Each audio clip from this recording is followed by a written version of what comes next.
welcome to this video. This is the last video in the series about my Mallorca tournament. It's only 8 videos because I will cover the final 2 rounds in this one video. The thing is, and I will tell that right away, in round 9 I played a very quick draw, which was basically no game. So I will show it briefly at the end, but it's simply pointless to make a single video out of a 9-move game.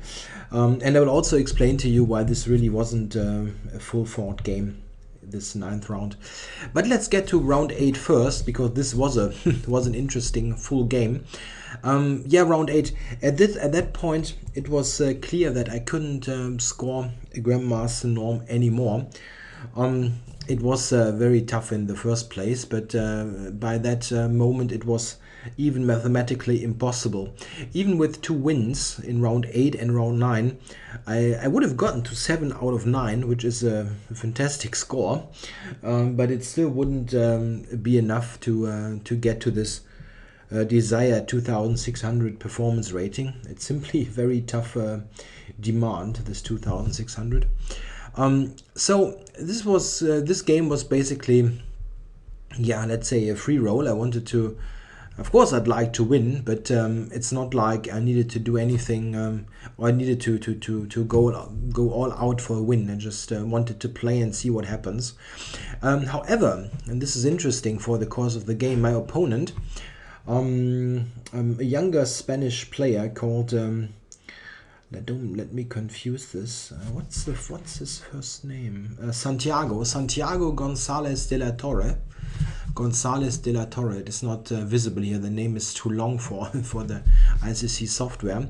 He's a younger Spanish player, rated 2,400, I think 60 or slightly below that. And he still had the chance to score a Grandmaster norm. He had the same points as I had, but he had some better opponents in the first rounds. So he, at least theoretically with 2 wins, could still do it. So it was clear to me that he probably wanted to win the game. I mean, he always want to win, but he really had a big goal with the win connected. So this was interesting for the course of the game. Okay, I went for knight f3. In my preparation, which was not that thorough, I must admit, because that day we had made a long trip around the island, so I didn't take a very long time to prepare here.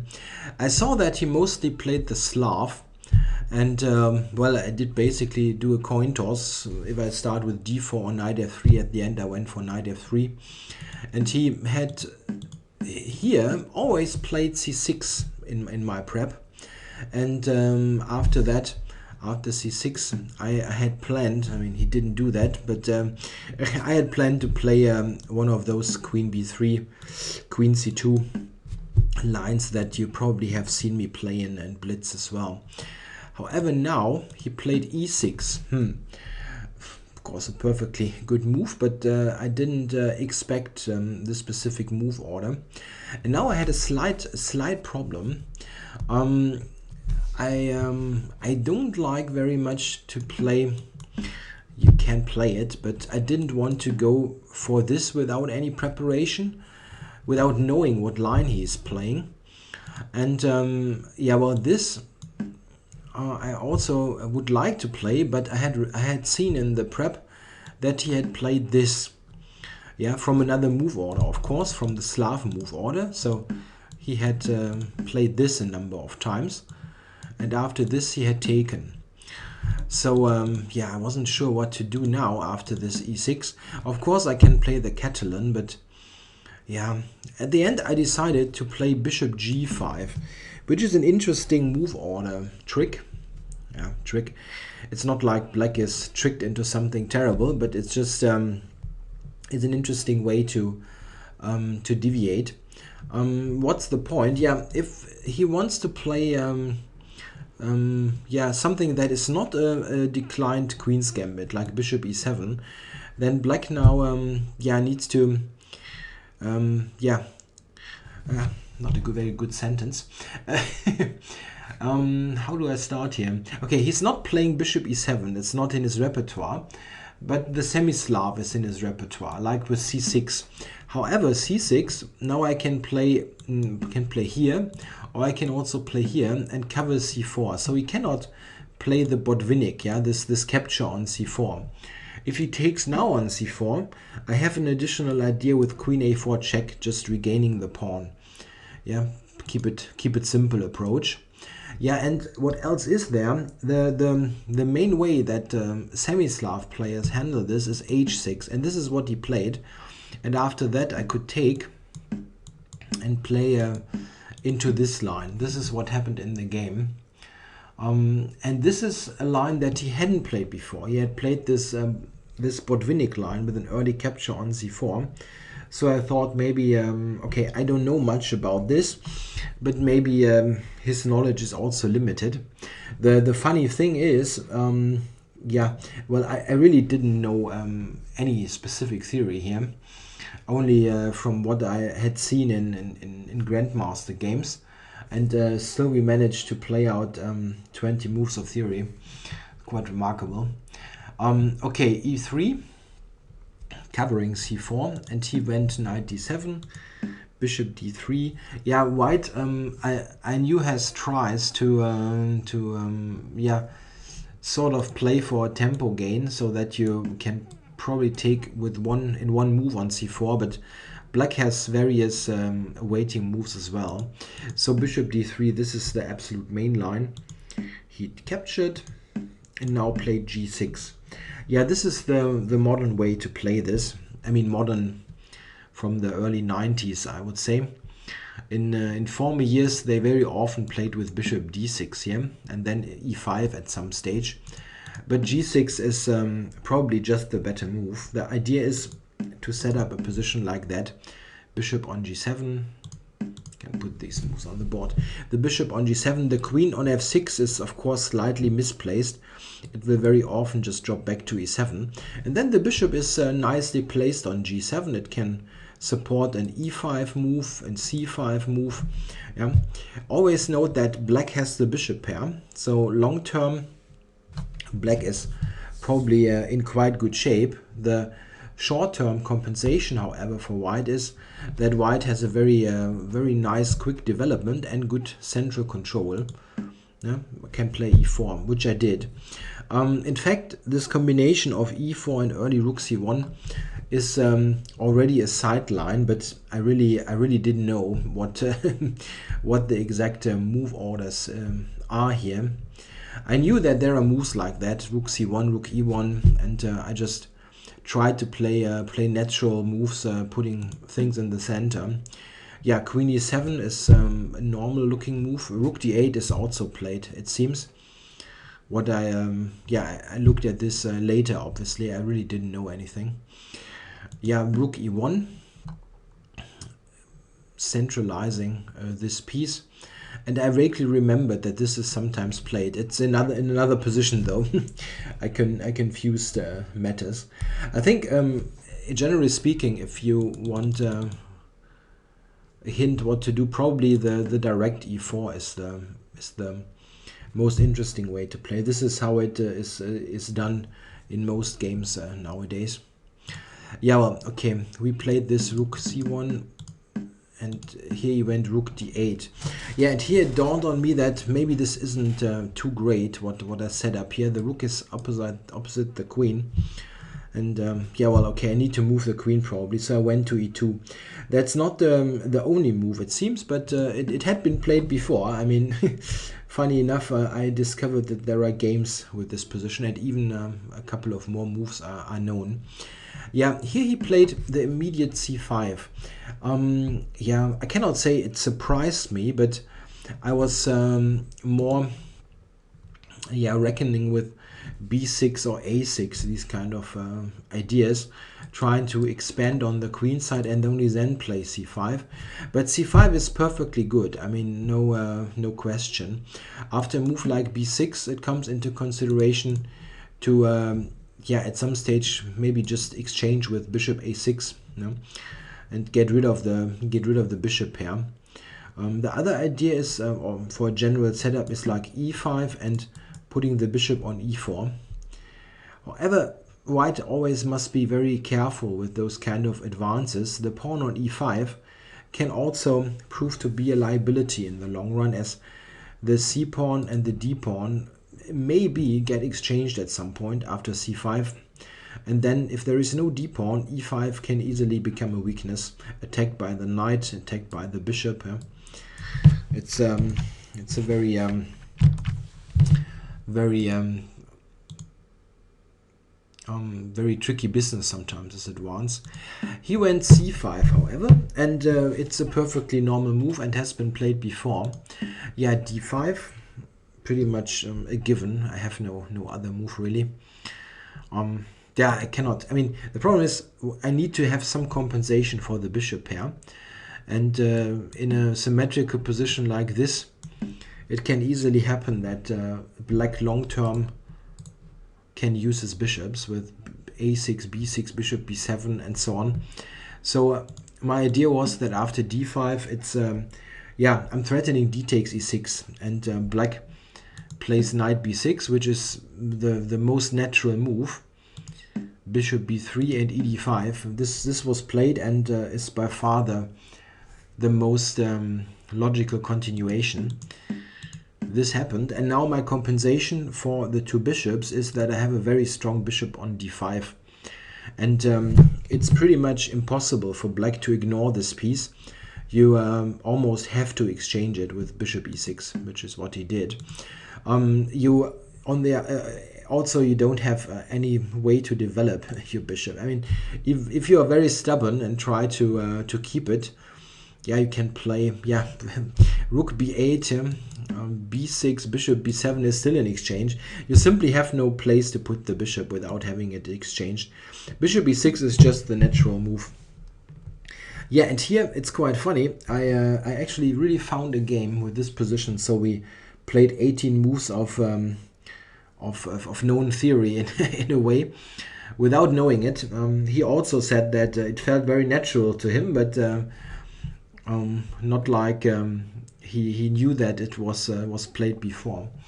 And here I'm playing the novelty without knowing it. It was a novelty, and I honestly believe that my move is somewhat stronger than the move that has been played before. The game that is that had reached this position is actually a very high level game. White player was a German top player, Arthur Yusupov, playing white against former world champion Vichy Arland in a Bundesliga game, German League 2006. And Yusupov played queen c4, and this is, I think, just weaker than my move. I played queen b5, and I'm not quite sure how Yusupov came to queen c4, because it's pretty straightforward now. Arland took on b2, queen c5, rook c5, took on d5, ed5, rook d7, and here you can already assess that black is just better. Not by much, but it's pretty clear that black is, for choice, d5 is a weakness, not a strength. And black has got the bishop against a somewhat clumsy knight. And Arland went on to win a pretty nice game, quickly even, only 40 moves or 40 something moves. Not quite sure. I mean, I briefly thought about queen c4, but when I saw queen b5, it was pretty clear to me that this must be the better move. It's just more active. The queen is protecting b2, and the following is pretty much forced. Of course, white is not playing for an advantage anymore. My rook c1, e1 business is just not the most precise way to play. Black can here, if he wants, equalize relatively easily with the capture here. Yeah, this is a very simple solution that equalizes the game like this. Takes queen d7, and now it attacks d5. Yeah, rook c5 is the way to go. b6, queen takes, rook c2, rook d5, b3, and we have a pretty much dead equal position. Yeah, black has a slight symbolic advantage with the bishop. It can go to c5, but there is nothing happening here. I just play g3, rook 1 to e2. I just stay and do nothing, and it will end in a draw. The difference to the Yusupov Anand game is that here there is a totally symmetrical pawn structure. The d5 pawn was a weakness, and here there is no d5 pawn. It's just totally symmetrical. But okay, as mentioned, he wanted to win the game and preserve at least winning chances. So this wasn't his intention. He played in this position. He played rook c8, and this is also better. I mean, just black is the one to try at the moment with the two bishops, and there's no reason for him to sort of yeah, trade it down to a draw. Okay, yeah, here is interesting. Okay, what I could pretty quickly rule out is taking on b7. Yeah, something like this is just a very unlucky idea. Or even queen takes. It leads to a big activity on black's part and a passed c-pawn. So this is no real idea. Yeah, there is more than one way to play. What I did, I think, is interesting. I took on e6, queen e6, and yeah, here white has a choice. I did calculate rook takes c5, which is of course the most obvious move, but I didn't like it very much, and I was attracted to another idea. However, rook c5 seems to be okay. I can show you what irritated me. This particular line was irritating me. Queen a2. Yeah, b2 is hanging, so I probably need to play queen c7, attacking the rook. And then something like, let's say, rook e8, queen b7, bishop b2. This position, yeah, I really didn't like, because it looks like that the a-pawn can be a serious problem.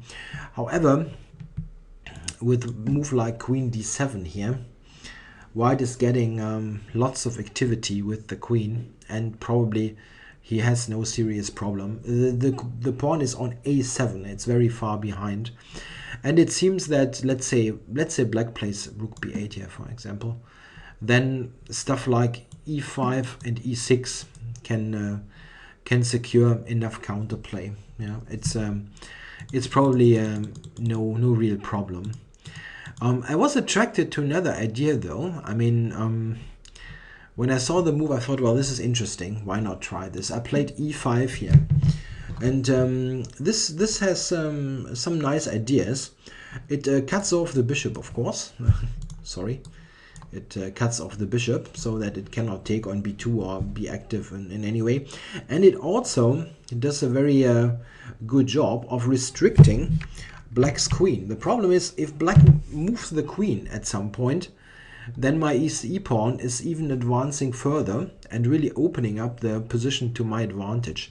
So let's just, for the general idea, if black plays something like queen e7, it does not make much sense, but I want to show the idea. I play e6, and here he needs to do something that he does not want to do, like capturing and weakening the whole structure, or yeah, or this is even more terrible, probably establishing a passer on e6. Queen e7 does not make any sense in this position, but it's a general idea. It's also why black is almost never able to take here, for example. Yeah, then e6 can get very tricky for his king position. So I like the idea, and I felt that I should have a decent enough position here without any big problems. However, one problem is he now played b6. What exactly are you doing in terms of active play as white? I didn't really see anything. It was I think a good position to hold, but it's not a position for white where you can do anything great in terms of active play. A problem is simply that you cannot contest the d file. If you look at this, here you can just take a move like e6. Well, it's totally pointless with the rook on d1. So I cannot fight for the d file. And yeah, you cannot force the queen away from e6 so that you can actually push e5, e6. It's basically white now employing a sit and wait strategy, but I didn't mind that so much because, well, I knew he wants to win in some way, and he must try to generate winning chances, and this is often not a bad policy if you know that the other side is coming at you anyway, to just yeah, set up a good flexible defensive position and hope to play for counter strike at some point. Okay, I played h4, which is not an attacking move, but also a defensive move because my back rank was somewhat weak.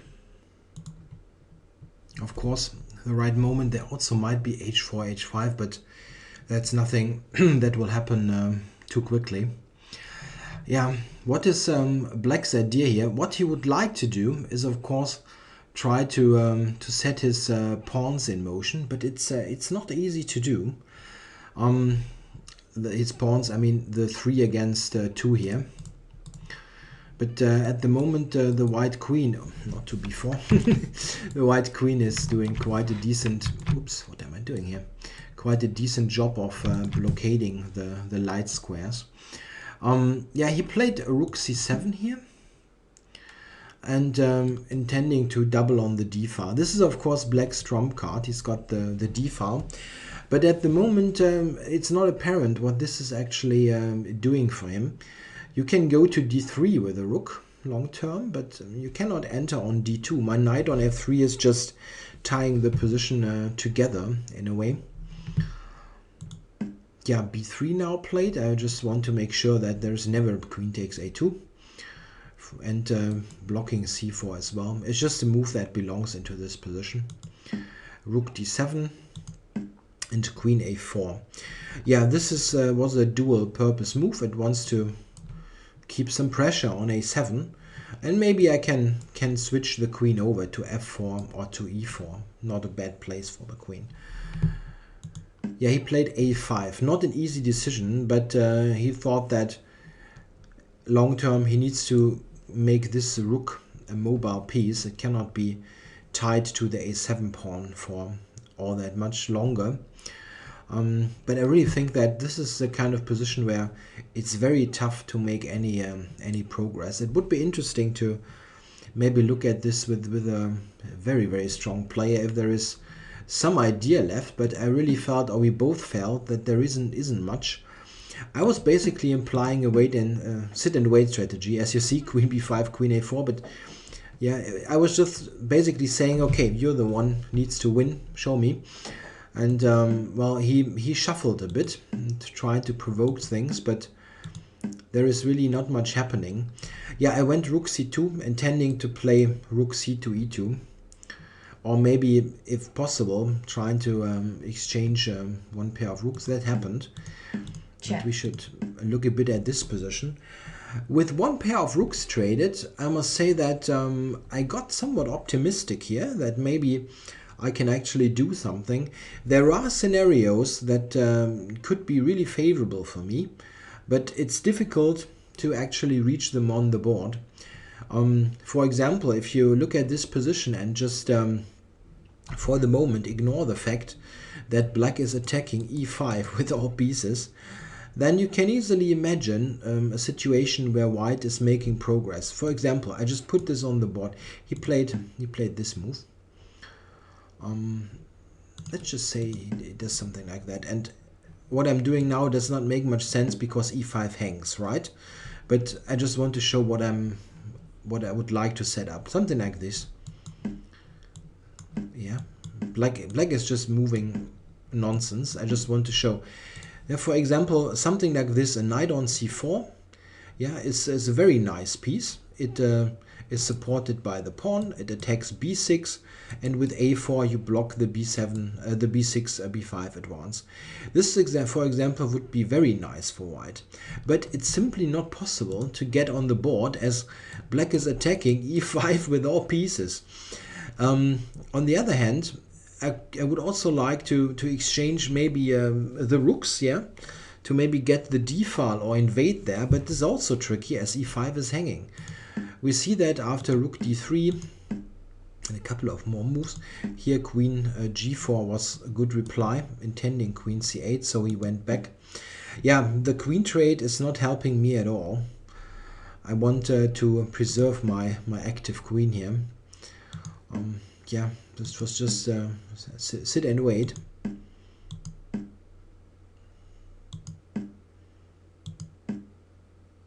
Yeah, and here rook e3. The idea of rook e3 was twofold. I wanted to get rook d3 into the equation and also support a4, that b3 is protected. And yeah, bishop f8. The other idea was I wanted to rook d7. Yeah, was the last move. It looked like he wanted to play queen d5, and in fact he wanted to, but at the last moment he saw that this would have led to disaster. Queen d5 would have been punished with e6. The nice point being that the trade here is no trade, as I can take d7 and just win. It's quite nice, not difficult to see, but still nice. With rook e8 and d8 queen, I'm getting a new queen. So he would have needed to take here. Yeah, queen takes is of course check, losing the queen. And after that I can take g6 and have an excellent position. Yeah, it's in a way the essence of this e5 move, that at some point I get e6 in. But he recognized this at a late moment. He was close to playing it. Bishop f8. We both didn't have any time left here. Yeah, we need to be aware of this time control. 90 minutes for the whole game and 30 seconds increment, and by that time we were down to some minutes each. No? Not quite sure how much, but very little, 3 or 4 minutes or something. So a4, yeah, want to fix the pawns. Bishop g7. Yeah, the problem is always, how do I actually make progress? It would be excellent to get something like this in. I just show it. And if black now is doing absolutely nothing, yeah, and ignoring everything, I know e5 hangs, but this kind of position, for example, would be fantastic for white. Yeah, I just play against the weakness and he has zero play, but you don't ever get to it, because e5 is the problem. Right after the rook trade here, black will take e5 and it's just equal. Absolutely no way to make any headway. Yeah, the queen is always protecting here. I can, of course, play something like that and get the pawn back with a dead equal position, but there is no way to play for a win. Yeah, this is also why rook d3 wasn't played. I just played king h2, and we shuffled a bit more. I had one funny idea. We repeated, and now at this moment, not here, I needed to go to h2 because I had one idea, and this is what I tried actually. I played rook to e1. He went rook d7, and here I had an idea, and I was spotting at the last moment that it is not working. My idea here was, it's quite nice for creativity, but simply not working. Was this check on a8? Yeah, he can play bishop f8. Yeah, but let's say he plays king h7, and then my idea was to play, rook e4, intending to answer queen b3 with knight g5. Takes, and rook h4 checkmate. That's funny, right? It's also why I needed to have the king on h2, so that queen d5 is not possible. The only problem is black has rook d4 and I'm just totally lost. So this idea, created with very little time on the clock, was totally nonsense. Fortunately, I recognized this after rook e1, rook d7. I played rook e3, and this is actually a threefold repetition, and he claimed the draw here. I honestly, I wanted to continue, but I simply, at this moment, I was irritated that I had overlooked this rook d4 move in this tactic. So yeah, I wanted to just play a move quickly and played rook e3. It's the logical move, and it's a draw, but I really wanted to continue a bit, but it's just a bit easier for white to play this position. But objectively speaking, there is nothing happening really. I mean, I wasn't sure really if there is some way to continue, because there's always this idea that those pawns are fixed on dark squares and the bishop on g7. But on the other hand, there's always the e5 pawn being a weakness. I have really no way forward. Black has the d file. I did some analysis on this, and it seems that it's really just totally equal. Yeah, not much that you can do.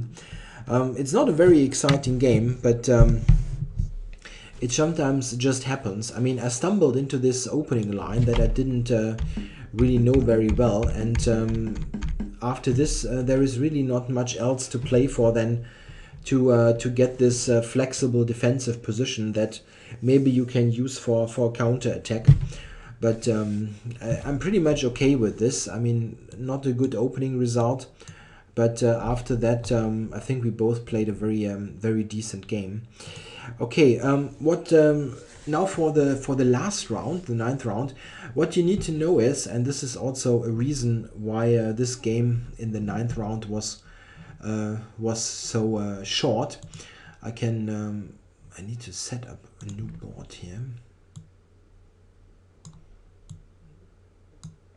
Okay, new board. Why the game was so short is the 8th round game was played in the evening, as all rounds were played, and we finished the game about 30 minutes past midnight.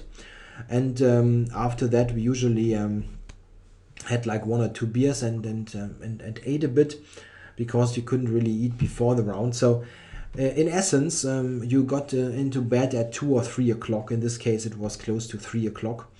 And the last round was played at 9:30 in the morning. So just 6 hours, about 6 hours past bedtime. And in my specific case, it also meant that it was not 9 o'clock to get up, but about 7 o'clock, because we needed to pack our suitcases and so on. So I had zero preparation and like 4 hours of sleep.